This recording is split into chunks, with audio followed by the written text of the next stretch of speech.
Bonjour à toutes, bonjour à tous et bienvenue dans l'École du futur. Au programme aujourd'hui, mieux détecter et comprendre les enfants sur le spectre autistique. C'est la mission que s'est lancée la chercheuse Adeline Lacroix. C'est ce qui fait d'elle l'une des 35 jeunes talents de la Fondation L'Oréal, l'UNESCO, cette saison. Il a une idée derrière la tech, c'est aussi un talent en puissance, c'est Damien Douani. Damien, avec toi aujourd'hui, on va parler d'un jeu qui fait écrire, ça s'appelle Epopia. Exactement, on va pouvoir faire du jeu de rôle et pouvoir inventer plein d'histoires en écrivant. Oh waouh, l'histoire dont vous êtes le héros, plus que jamais. Notre question du jour, des managers et des manageuses aux artisans de la tech du futur. On va se donner rendez-vous dans 10 ans pour imaginer ensemble les talents du numérique à venir. Exercice de style avec nos invités. Romain Paillard, fondateur et CEO du Wagon. Vous êtes le leader de la formation intensive au métier du numérique. Vous fêtez vos 10 ans, ça tombe bien. Vous allez changer la vie professionnelle de vos apprenants. Bonjour à vous. Bonjour. Et puis en duplex avec nous depuis Londres, Jérôme O'Haraud, conférencier, coach, co-auteur de Bon Manager, mode d'emploi. Ça vient de sortir aux éditions Diatieno. Vous êtes également champion du monde de mind mapping. Vous allez exactement nous dire ce que c'est, une discipline en tout cas avec laquelle vous imaginez aussi les métiers du futur. Bonjour à vous, Jérôme. Bonjour. Mais d'abord, focus. L'autisme est-il différent chez les filles et les garçons? Pour percer les secrets du spectre autistique, la chercheuse Adeline Lacroix a repris ses études de psychologie. Une scientifique, elle-même Asperger. Xavier Terrade dresse le portrait de cette lauréate des prix Jeunes Talents, l'UNESCO, la Fondation L'Oréal. Contribuer à un monde plus tolérant face à la différence, c'est la mission que s'est donnée Adeline Lacroix. Cette ancienne professeure des écoles a repris des études de psychologie. Des efforts payants puisqu'elle fait partie des 35 femmes à avoir reçu le prix Jeunes Talents L'Oréal UNESCO 2022 pour son étude baptisée Processus prédictif et perception visuelle des stimuli sociaux chez les hommes et femmes autistes. Un sujet qu'elle connaît très bien, comme elle l'avait expliqué lors d'une conférence en 2019. Donc j'étais avant enseignante spécialisée et j'ai reçu un diagnostic de syndrome d'Asperger il y a 5-6 ans.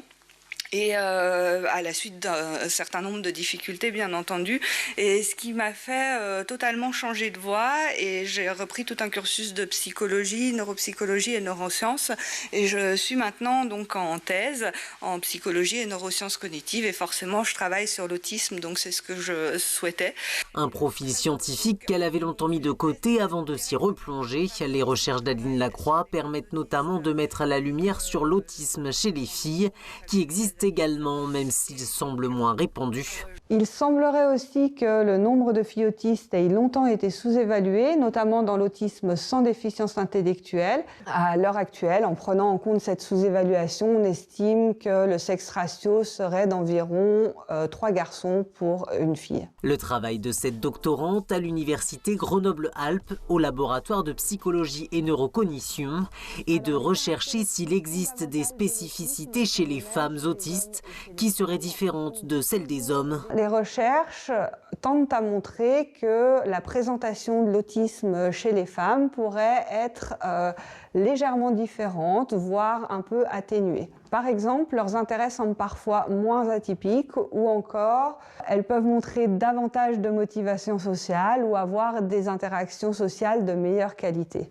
Si ces difficultés peuvent être un peu moins fortes pour les femmes, elles sont néanmoins bien présentes. Adeline Lacroix plaide donc pour qu'elles soient reconnues et accompagnées.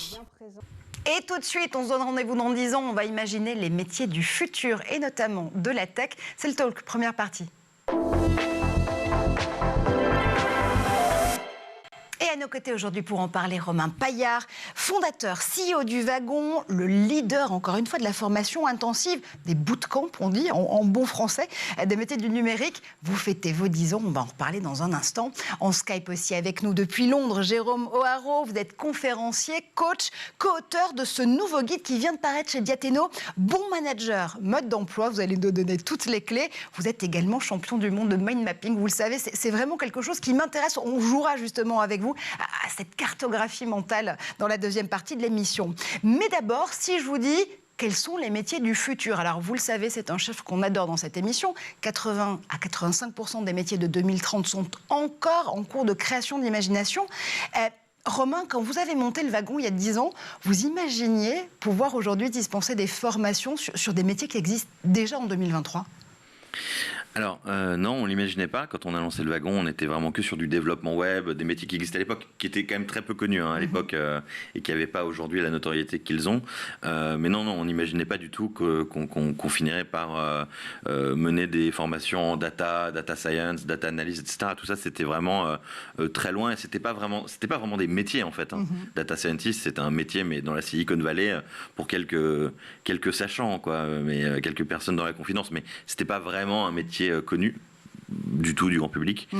Donc non, aujourd'hui, effectivement, une grosse partie de nos élèves viennent faire des formations à des métiers qui n'existaient pas quand on a lancé le wagon. Ce qui veut dire qu'il a fallu d'abord faire énormément de pédagogie aux métiers du numérique et aux compétences qui sont rattachées à ce secteur.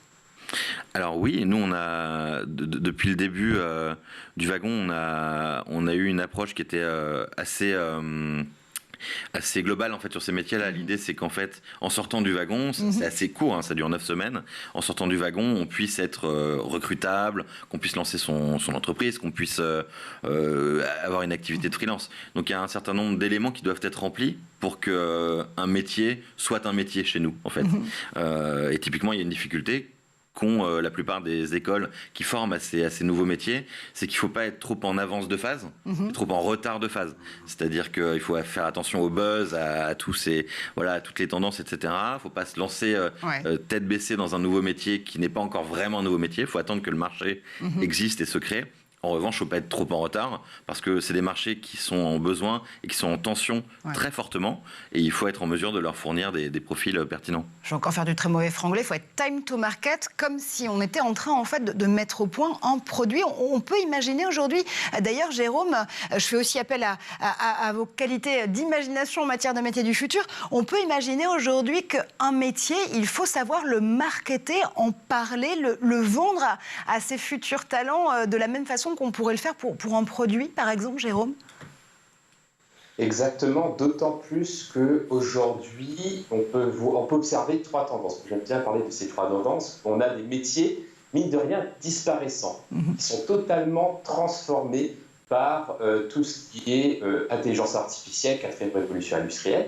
Il y a les fameux métiers émergents que vous avez mentionnés. Et pour tout le reste, ce sont les métiers mutants. Et quand on est dans ces situations-là, nous sommes obligés de savoir expliquer qu'est-ce que nous faisons, qu'est-ce que nous pouvons apporter comme valeur ajoutée et surtout comment nous pouvons nous adapter parce que le monde change et que nous devons à chaque fois nous réactualiser finalement. Donc oui, nous avons besoin de pouvoir faire preuve de pédagogie, de pouvoir aussi nous vendre et aussi de donner envie de travailler avec nous. Et ça veut dire quoi qu'en réalité, quand on parle de métier du futur, Jérôme et Romain et Damien, évidemment, tu rejoins la conversation quand tu le souhaites aussi, il vaut mieux penser en boîte à outils de compétences, des hard skills, des soft skills, des compétences comportementales, des savoirs et des savoir-être, plutôt que de métiers. Est-ce qu'il faudrait penser à cette boîte à outils en se disant, OK, peut-être que dans 1 an, j'ai besoin de telles compétences, mais dans 10 ans, j'aurai besoin encore d'une autre. Et enrichir cette boîte à outils en permanence. C'est un peu ça l'idée aujourd'hui, Romain ? Alors, c'est complètement l'idée. Moi, je pense qu'il y a 2 qualités premières, en fait, pour se projeter dans l'avenir. Moi, là-bas, j'étais avocat, donc vraiment rien à voir avec les métiers de développeur, etc. Ouais. Mais ces 2 qualités que j'ai retrouvées chez les développeurs, en fait, il faut être curieux et il faut être humble. Donc la curiosité et l'humilité, c'est 2 qualités qui, à mon avis, sont fondamentales parce que c'est ces 2 qualités qui vont vous permettre de vous adapter et de progresser. Aujourd'hui, on sait que les métiers changent extrêmement vite. Ça vient d'être dit, il y a des métiers qui disparaissent, d'autres qui arrivent. On sait qu'une carrière ne sera plus autant protéiforme qu'elle l'était par le passé. Donc ça va devenir de plus en plus protéiforme avec parfois des virages à 90 degrés. Et donc pour prendre ces virages à 90 degrés tout au cours de sa carrière, il faut être en mesure d'apprendre des nouvelles choses, quitte à parfois remettre vraiment en cause et mettre en difficulté sa plasticité neuronale. Je veux dire, quand on a travaillé pendant 10 ans comme avocat à faire la même chose, j'ai rien contre en plus le milieu professionnel, mais le milieu professionnel, c'est aussi parfois un peu la mort de l'intelligence et on fait des choses qu'on sait faire, on les fait tous les jours, et puis en fait, on n'est plus comme un élève qui apprend tous les jours. Donc je pense qu'il faut retrouver cette dynamique d'élève. Et pour ça, il faut être curieux. Sinon, en fait, on va s'enfoncer dans des réflexes, on va s'enfoncer dans des habitudes, et il n'y a rien de pire parce que ça vous permettra pas de vous adapter à ce qui arrive. La plasticité neuronale, ça c'est sûr, Jérôme, vous en avez, vous le prouvez tous les jours avec la discipline que vous défendez, qui est le mind mapping. Mais avant d'en parler, encore une fois, est-ce qu'il vaut mieux imaginer les secteurs du futur plutôt que les métiers à proprement parler? Comment est-ce qu'aujourd'hui, quand vous imaginez encore une fois le monde professionnel qui vient, vous pouvez en parler, vous pouvez le mind mapper, le cartographier? En effet, le mind mapping est un outil qui pourrait nous permettre justement d'anticiper les différentes tendances. Et cette discussion me fait penser à un échange que j'ai eu avec Robin Schelz, qui est la fondatrice de Zipcar, qui parlait déjà, il y a plus de 10 ans, du fait que nous tendons vers la pluriactivité. C'est-à-dire qu'une personne ne va pas faire un seul métier, mais pouvoir exercer plusieurs métiers en même temps pour éviter l'ennui et être stimulé intellectuellement. Et c'est ce que nous voyons aujourd'hui avec cette génération qui veut être stimulée, qui recherche une qualité de vie, un lifestyle, du sens. Et pour cela, en effet, on peut plutôt réfléchir en termes de mission. Qu'est-ce que je vais faire comme tâche? Sur quel projet je vais avancer? Comment je vais apporter de la valeur et créer un impact, plutôt que d'un métier à partir. Quelque part, oui, je pense qu'on est en train de faire un changement de paradigme dans les métiers, dans les compétences, pour avoir vraiment cette transversalité qui est en fait très bénéfique pour le cerveau, parce que le cerveau, en effet, a besoin de nouveautés, a besoin de challenge, a besoin de stimulation pour continuer de se développer. Damien. Curiosité, plasticité, agilité, c'est ce que j'entends dans vos mots. Est-ce que ça risque pas de mettre des gens au bord du chemin? Parce que tout le monde n'a pas forcément l'envie ou cette capacité d'être agile, plastique, curieux. C'est pas évident. C'est une vraie posture mentale, on vient de le dire, une vraie aussi agilité mentale, gymnastique mentale en tous les cas de figure. Comment on fait pour faire en sorte d'éviter justement qu'il y ait une éventuelle scission et faire en sorte qu'il y ait le moins de gens au bord de la route? Robin. Alors ça, je pense que c'est une responsabilité collective en fait. Je pense qu'il faut absolument remettre au milieu du village la formation professionnelle. Aujourd'hui, en fait, on fait des études et puis ensuite on se lance dans la vie professionnelle pendant 20, 30, 40 ans. Ça peut pas fonctionner. C'est sûr que ça peut pas fonctionner. Donc la formation professionnelle qui revient un petit peu au devant de la scène ces dernières années, mais bon, c'est encore un peu balbutiant à mon goût. La formation professionnelle, c'est très bien de développer son financement, de son accessibilité, etc. Mais il faut aussi redonner du goût aux gens d'aller se former. Elle a été mise sous le tapis pendant des années, des décennies. La formation professionnelle, c'était quelque chose qu'on n'avait pas envie de faire. On s'imagine dans une tour à la Défense, aller faire une formation, voilà. Enfin, donc, on peut être dans les locaux du wagon, 45 campus dans le monde, et s'amuser beaucoup. Exactement. En fait, il y a vraiment eu, je trouve, un travail un peu de sape de cette formation professionnelle pendant des années, et il faut la remettre, donc voilà, en plus des financements, etc., il faut redonner aux gens l'envie de se former, et ça, en fait, on le fait en revalorisant la formation tout au long de la vie.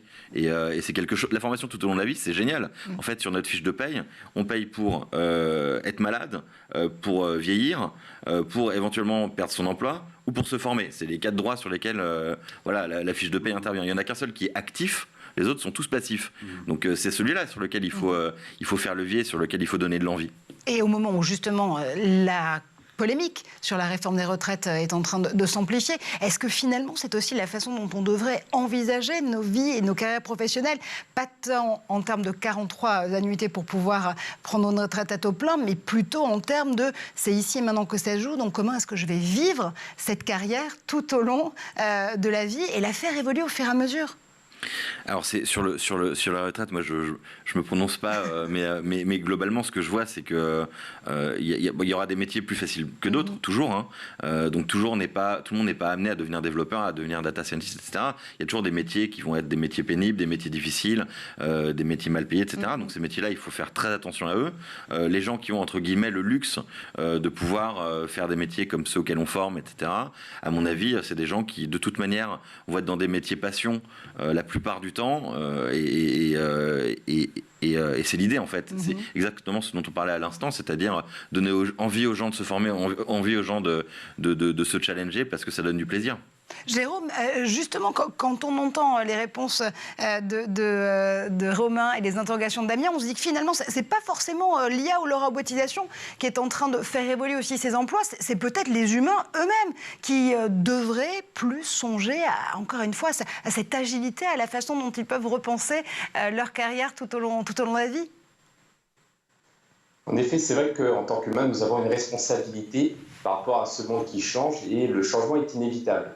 Et en même temps, même s'il n'est pas forcément agréable, il est nécessaire pour la progression et l'évolution à titre individuel. Et c'est vrai que moi j'ai une croyance, je vais revenir justement sur cette réflexion, est-ce qu'il y aura une scission entre des personnes qui vont pouvoir s'adapter et d'autres non, et quelque part avoir une forme de darwinisme social par rapport à ça. J'ai une croyance, elle est très personnelle, mais je crois fondamentalement que chaque personne a les capacités de devenir la personne qu'elle a envie d'être. C'est pour ça que je me suis lancé dans les soft skills, et que ça part avant tout d'une envie, d'une vision personnelle. Qu'est-ce que j'ai envie de faire de ma vie ? Qu'est-ce que j'ai envie de devenir comme personne ? Quel type de vie j'ai envie de vivre ? Et c'est vrai qu'à partir de ces réponses que l'on va apporter à ces questions, on va choisir le ou les métiers qui correspondent le mieux au style de vie que nous avons envie. Et pour moi, il n'y a pas de jugement de métiers plus évolués que d'autres. Ce sont des choix. Après, bien entendu, il y a les circonstances de la vie qui font que nous n'avons pas forcément toutes les ressources à notre disposition aujourd'hui. Mais je pense qu'aujourd'hui, grâce à tout ce que nous offrent les outils technologiques, la possibilité de voyager, la possibilité de connecter avec n'importe quelle personne, que tout est possible. Et venant par exemple de la petite commune de l'île de la Réunion, pour ta part, la piste, je pense que voilà, ce parcours de vie illustre quelque part que même un palmier de baignoire peut réussir à être libre. Et je pense. Et on salue justement cette très belle île de la Réunion grâce à vous, Jérôme. Ça colle très bien au discours du wagon, dites donc, Romain, ce que nous dit Jérôme là, parce que pour vos 10 ans, vous avez décidé de vous lancer dans une grande campagne de communication, métro, affiches, réseaux sociaux. L'idée, c'est qu'avec des bootcamps, donc des formations intensives au métier du numérique comme les vôtres, on peut changer de vie, mais on peut aussi changer des vies. Oui, tout à fait. D'ailleurs, la campagne qu'on met en avant aujourd'hui dans le métro, elle met en avant d'abord nos élèves. Et c'était un peu l'idée, c'était de nous effacer derrière nos résultats quelque part. Enfin, nos élèves et leur carrière sont nos résultats d'une certaine façon. Donc la campagne qui est dans le métro en ce moment, c'est justement mettre en avant nos élèves pour montrer ce qu'il est capable de faire. C'est aussi mettre en avant les entreprises de nos élèves. Typiquement, il y a une des affiches où c'est une salariée de Skello. Skello, c'est une entreprise qui a été créée au wagon. Au wagon, on a quand même beaucoup d'entrepreneurs. On s'est amusé à additionner toutes les levées de fonds de toutes les startups qui ont été créées vraiment chez nous. Ces 9 dernières années, on est à 800 millions d'euros de levée de fonds. Vous êtes quasiment une licorne avec toutes ces entreprises-là qui ont... Exactement, si on les additionnait toutes. Et donc, on est... et donc tout ça crée un écosystème. C'est pas que de la vanité pour dire... mais ça crée un écosystème parce que, en fait, quelqu'un qui fait le wagon, qui lance son entreprise, il va recruter au wagon, etc. Et tout ça, ça devient extrêmement vertueux à terme. Un cercle vertueux que vous reproduisez, je le disais tout à l'heure, sur 45 campus dans 27 pays différents, si je ne dis pas de bêtises. Vous avez donc une perspective, un observatoire quasiment infini de la façon dont les écosystèmes numériques peuvent justement se constituer puis performer aussi, que ce soit en Europe, au Canada, si je ne dis pas de bêtises là aussi, en Amérique latine, en Asie. Est-ce que vous voyez des différences saillantes monter entre ces écosystèmes tech ? Oui. On a... alors, globalement, tous ces écosystèmes sont... on va dire, à tout le moins, suffisamment dynamique pour qu'on soit installé là-bas. Donc, il y a un dynamisme minimum requis pour que le wagon s'installe. Mais on voit quand même typiquement le LATAM, l'Amérique latine, est extrêmement dynamique. On parle avec le gouvernement du Chili, il y a des États en Amérique latine qui sont extrêmement proactifs sur l'innovation, sur l'entrepreneuriat, pour faire venir des talents. Enfin, c'est très sensible. Et puis en Asie, il y a évidemment des exemples notables et des réussites notables. Il y a Singapour, qui est très clairement aujourd'hui la tête de file mondiale de l'intelligence, je pense, l'éducation. Enfin, c'est assez fascinant comme ville. Et la Chine est un marché qui est intéressant, puisque alors l'Europe n'est pas en reste. L'Europe fait globalement bien les choses, mais je mets en avant les points saillants. La Chine est intéressante parce qu'en fait, si on parle des métiers du futur, il y a une sorte de ruisseau qui va du web jusqu'à la data, assez naturellement. C'est-à-dire qu'en fait, on a passé une vingtaine d'années à collecter de la donnée, un peu n'importe comment. Les gens affichaient de la donnée et récupéraient de la donnée. C'est ça un site internet, on affiche de la donnée, on récupère de la donnée. On a fait ça pendant des années. Maintenant, on a toute cette donnée, il faut en faire quelque chose d'intelligent. Donc l'étape de maintenant, c'est la donnée. Et puis ensuite, ça sera l'intelligence artificielle, décentraliser le web, etc. Mais donc, il y a quand même un ruisseau qu'on Ouais. voit qui est cohérent, et ben la Chine, elle a sauté directement à la période data, quoi. C'est assez notable. C'est-à-dire que nous, quand on arrive en Chine, le développement web, etc., on avait l'impression d'être déjà un peu en retard. Eux, leur sujet, c'était voilà, coder en Python, faire de la donnée, etc. C'était vraiment... Et ça fait longtemps. Et c'est intéressant de voir que la Chine a tout de suite pris ce virage de la data, mais très très vite, beaucoup plus vite que les autres. On a donc énormément de choses à apprendre des autres campus sur lesquels, ou de la multiplicité de campus sur lesquels vous êtes installés. Vous restez avec nous, Romain Paillard. Bien sûr, Jérôme O'Haraud est avec nous depuis Londres. Damien Douany est toujours à nos côtés sur ce plateau. Ça tombe bien, on fait une pause, le temps de regarder ce qui se passe du côté de la planète Tech. Et c'est le zap d'Edouard Deniau, bien sûr.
Nous sommes de retour sur le plateau de l'École du Futur, toujours en compagnie de Romain Paillard pour le wagon, de Jérôme O'Haraud pour ce guide du bon manager mode d'emploi qui paraît aux éditions Diathéno. On va parler mind mapping, décidément c'est pas facile à dire.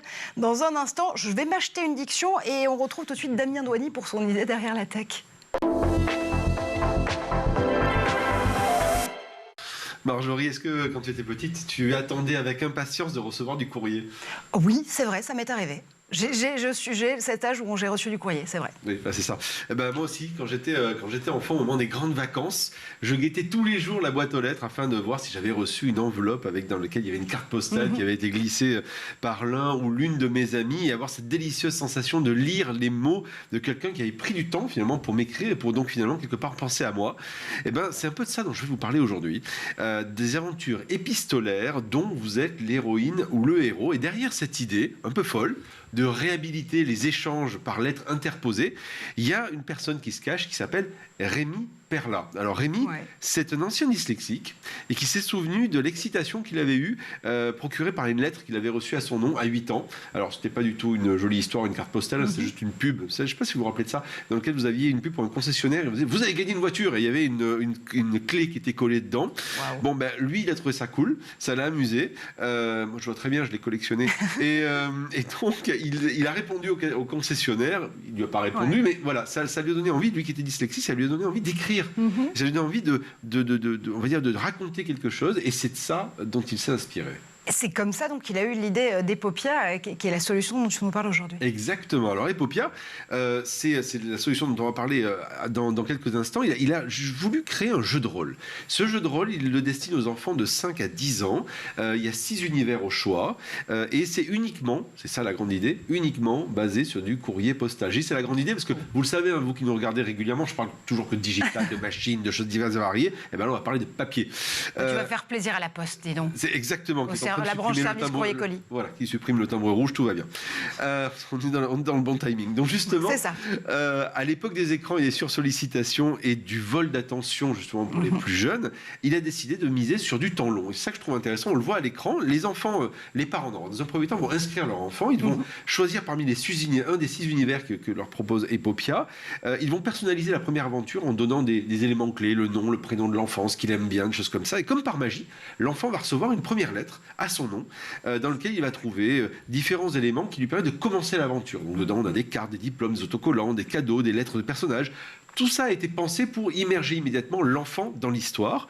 En lisant les courriers, l'enfant va comprendre que les personnages ont besoin de son aide. Donc il y a un élément bien sûr dramatique, et l'enfant va devoir répondre pour l'aider. Donc il va répondre par écrit et renvoyer sa lettre pour pouvoir suivre l'aventure. Et c'est ce que je trouve génial, c'est que à chaque lettre, les héros vont interpeller l'enfant pour l'aider à faire avancer l'histoire. Et la suite va dépendre bien sûr de la réponse de l'enfant. Ce que je trouve hyper intéressant, c'est que c'est pas des courriers types que reçoivent les enfants par la suite. C'est véritablement écrit par des vrais auteurs. Donc il y a une trame d'écriture, mais après, en fonction des questions de l'enfant ou des réponses de l'enfant, eh bien les auteurs vont lire l'histoire et vont adapter ce qui va être écrit dans la réponse que va recevoir l'enfant. C'est ça que je trouve génial. Et donc il va y avoir la suite de l'histoire qui va suivre une trame qui va être adaptée véritablement à l'enfant et aux questions. Par exemple, si l'enfant a envie de poser une question au héros, eh bien, il va lui répondre. Question qui ne sera pas forcément prévue à l'origine.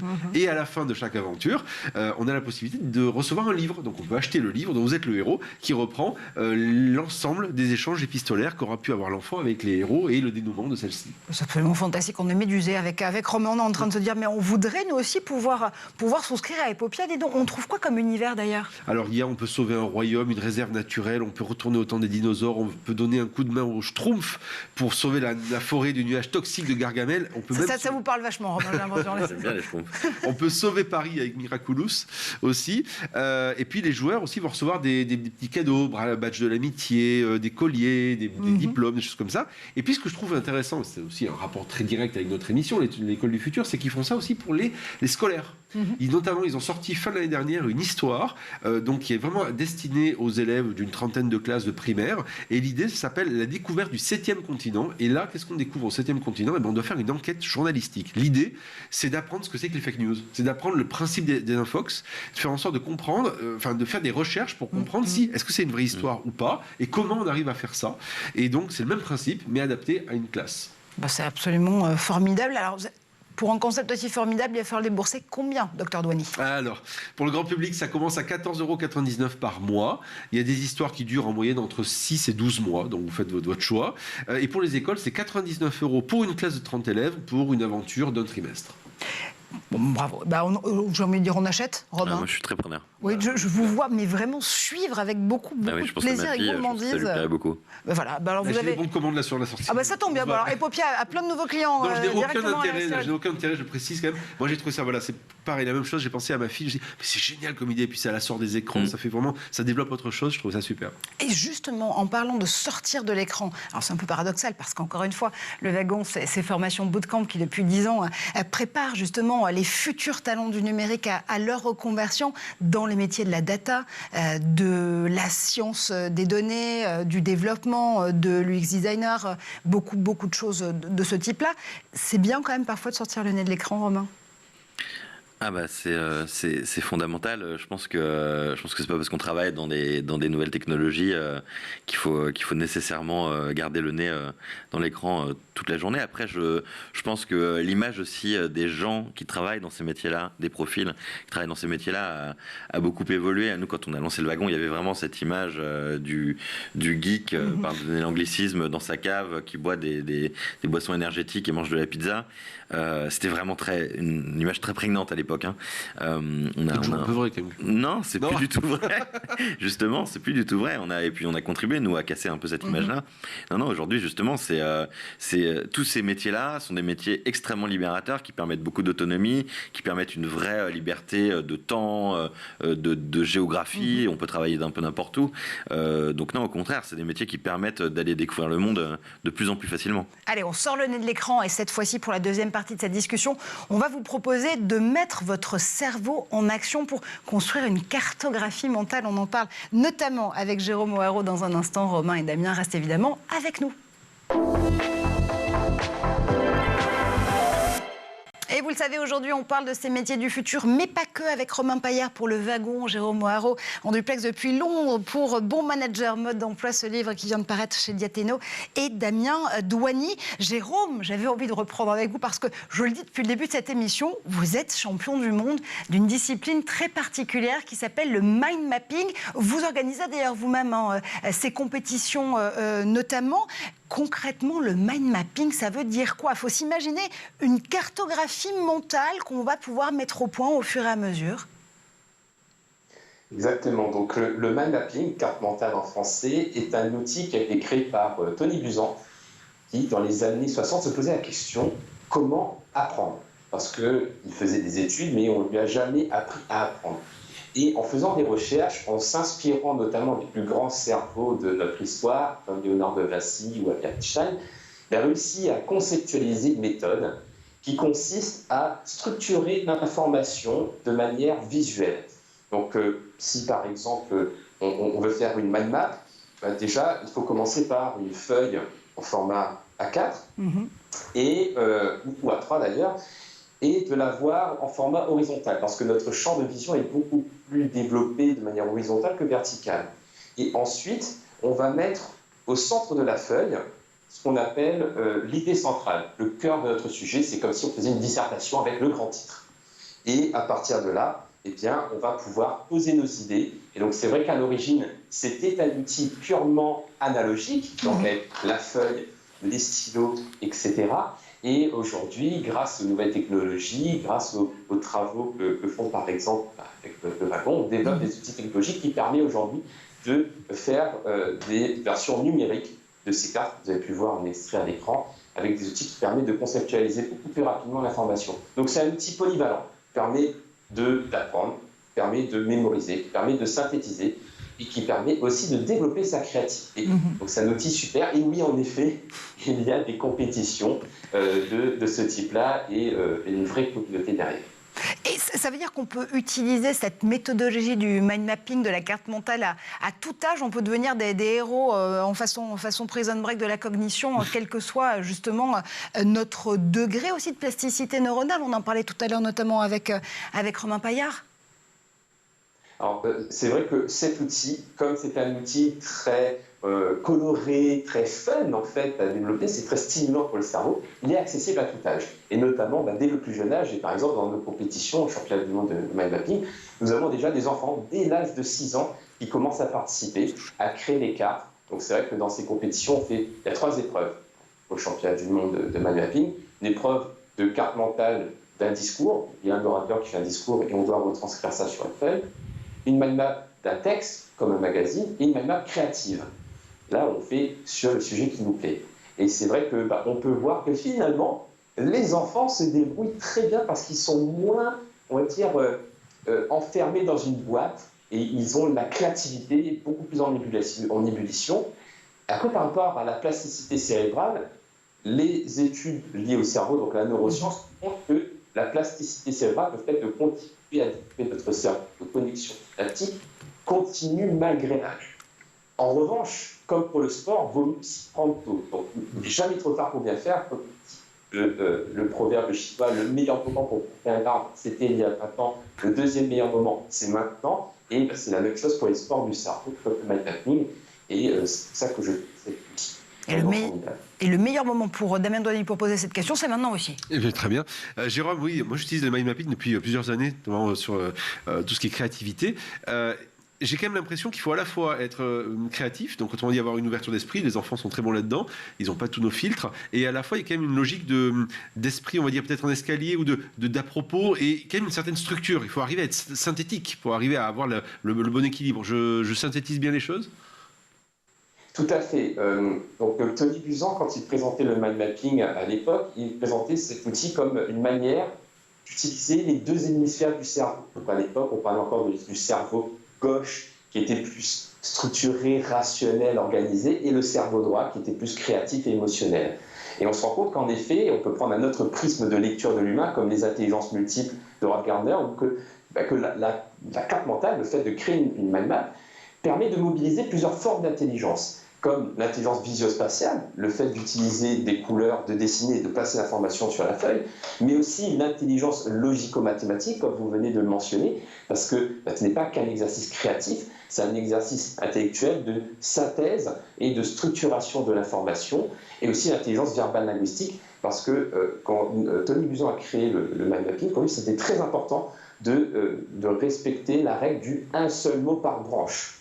Et donc, par exemple, on est très vigilant là-dessus dans les compétitions et qu'il y a un seul mot par branche, en fait. Et ça nous force à réfléchir aux bons mots-clés. Et finalement, au-delà de l'outil, il y a l'entraînement du cerveau. Et par exemple, quand je me suis préparé pour la compétition, je me suis rendu compte que en m'entraînant chaque jour à faire des mind maps, je suis devenu plus synthétique, plus concis, et j'avais plus de facilité à connecter les idées entre elles. Ouais, donc si je comprends bien, Jérôme, ce que vous nous proposez, c'est de devenir des athlètes de la cognition. En effet, le mind mapping est plus qu'un outil, c'est vraiment une discipline, un sport. Et comme on fait du sport chaque jour physique pour entretenir notre corps, il est important aujourd'hui d'entraîner également notre cerveau, parce que la plasticité cérébrale s'entretient avec le temps. Donc comme la lecture rapide ou le mind mapping, eh bien, c'est important pour notre cerveau également. Romain, vous êtes prêt à utiliser du mind mapping? Peut-être que vous l'utilisez déjà, ceci dit. Alors moi, ça me fait penser aux palais mentaux que les Romains créaient pour retenir les Romains et les Grecs, les Romains, je crois, pour retenir des discours extrêmement longs, des discours de plusieurs dizaines de milliers de mots. Donc ça me rappelle un peu cette idée-là de positionner en fait des pensées, des connaissances dans une pièce, dans un endroit, dans une pièce, etc. Et nous, après, au wagon, typiquement, le mapping, on utilise le mapping, mais plus parce qu'avant de se lancer dans un site internet, une application, quelque chose, c'est hyper important d'avoir une vision de ce qu'on est en train de faire. Et de en fait quelle page va où, comment les choses se répondent, etc. Et ça c'est un vrai exercice de synthèse aussi, parce que en fait quand on utilise une application, derrière il y a un gros travail d'optimisation, d'expérience utilisateur, etc. Et ça se fait via des mappings.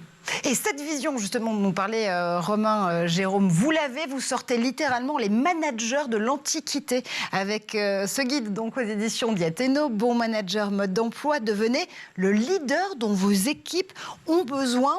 Vous avez coécrit le livre avec Clément Bergeon. Ce que vous nous dites, c'est qu'un manager, on lui fait porter toutes les casquettes littéralement. Leader, commandant, coach.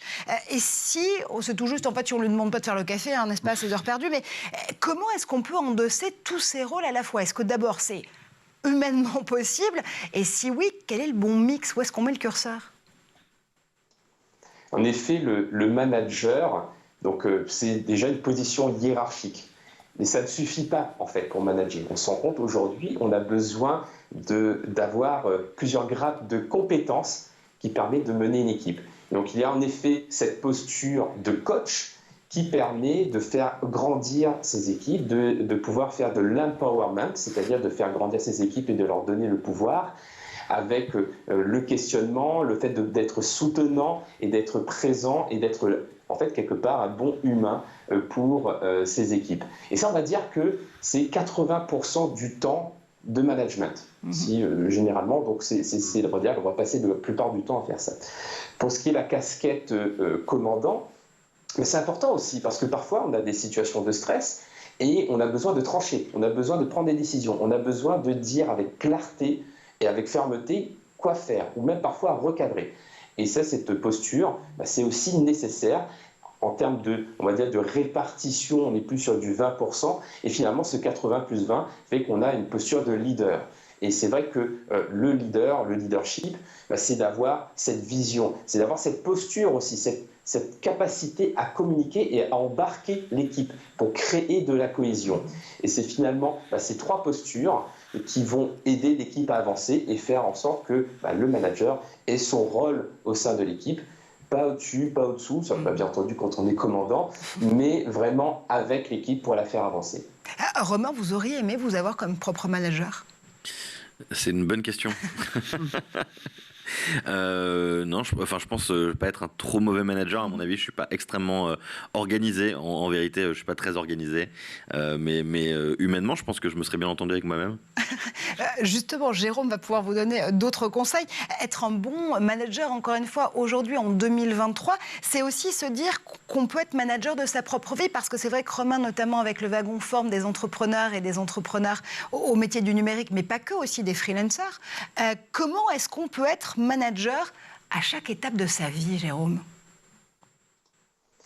Comment peut-on nous être un manager de sa vie ? Oui, aussi. Eh bien, je dirais, c'est vraiment de réfléchir à la posture que l'on a et finalement de penser aux compétences que l'on développe et qui sont nécessaires pour nous aujourd'hui par rapport à nos objectifs. On se rend compte, on parlait tout à l'heure des soft skills, des hard skills, des compétences techniques qui sont importantes bien entendu, mais pas suffisantes pour faire nos métiers. Il y a aussi les soft skills, des compétences comportementales et on se rend compte que finalement un manager, c'est une personne qui va passer beaucoup plus de temps à mobiliser ses soft skills, ses compétences comportementales, ses compétences humaines, et de moins en moins ses compétences techniques qui vont peut-être être plus déléguées à son équipe.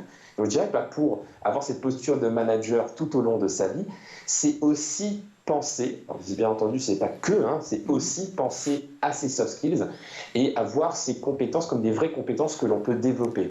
Et de voir par rapport à la personne que vous avez envie d'être et les missions que vous avez envie de porter, quelles sont les compétences comportementales qui vont vous aider. Et qu'est-ce que vous pouvez faire chaque jour pour pouvoir développer ces compétences. Donc si je rebondis sur le besoin d'organisation, par exemple, quelle pourrait être la petite action que je peux poser chaque semaine ou chaque jour qui va m'aider à développer cette compétence pour devenir un peu plus chaque jour mieux organisé.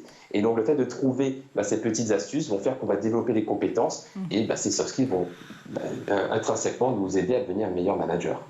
Donc, tous les deux, vous êtes d'accord, en tout cas sur ce point, pour les métiers du futur, pour les secteurs vers lesquels on va être amené à apporter toute cette agilité professionnelle et créatrice, il faut miser sur ces compétences comportementales avant tout.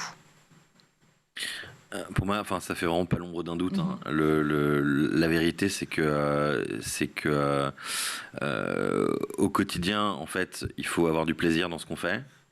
Pour avoir du plaisir, il faut découvrir des choses, il faut apprendre des choses. Enfin, je vois pas d'autre façon en fait d'avoir du plaisir au quotidien quand on travaille et que c'est la seule vraie solution pérenne pour être heureux déjà. De un, c'est quand même un élément important de la vie professionnelle au quotidien. Et puis pour rester actuel entre guillemets, au rythme où vont les changements de carrière, les métiers du futur, etc. Mais je dirais quand même que le premier point, c'est d'être heureux. Le premier point, c'est d'être heureux. Jérôme, vous êtes d'accord aussi avec ça ? Quand on est heureux, finalement, on peut embrasser toutes les missions qui nous sont proposées, apprendre à apprendre notamment. Tout à fait, c'est vrai que je pense que c'est la base, parce qu'à partir du moment où on est malheureux dans notre quotidien, que ce soit professionnel ou personnel, eh bien, ça va se répercuter fondamentalement sur nos comportements, sur nos actions, sur nos décisions. Et après, forcément, on va être moins bon. Donc, en effet, ça devrait être la priorité. Et on peut se rendre compte que la vie, elle est courte, que tout change, que tout évolue, et que ce serait dommage d'arriver à un certain moment, parler de la retraite, d'arriver à la fin de sa vie professionnelle et de se dire, mince, c'est vrai que j'ai attendu 40 ans pour être heureux.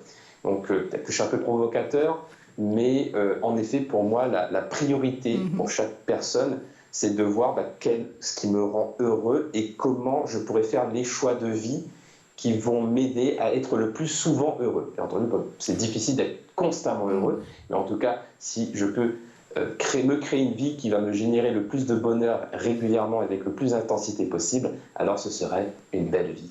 Oh bah c'est formidable de terminer cette émission avec vous, messieurs, sur cette philosophie du bonheur. Merci infiniment, Jérôme O'Haraud, pour ce guide du bon manager chez Diathéno et pour vos conseils en matière de mind mapping. On vous souhaite bonne chance pour les futures compétitions. Merci Romain Paillard et bravo pour les 10 ans du wagon. Happy birthday. Merci comme toujours à Damien Douany. On se retrouve nous demain en parfaite bonne humeur et bonheur pour un prochain épisode de l'École du futur.